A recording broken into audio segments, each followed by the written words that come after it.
একদিন এক গভীর জঙ্গলে একা ঘুরছিল এক মানুষ। নাম তার অয়ন। অয়ন খুব সাহসী ছিল, তবে জঙ্গলের রাস্তা সে ঠিক চিনত না। হাঁটতে হাঁটতে হঠাৎ বড় একটা শব্দ শুনতে পেল।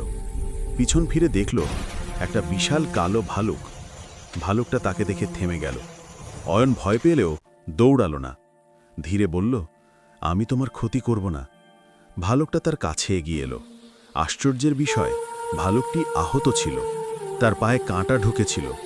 অয়ন সাহস করে কাঁটা বের করে দিল। ভালুকটি কষ্ট পেলেও শান্ত ছিল।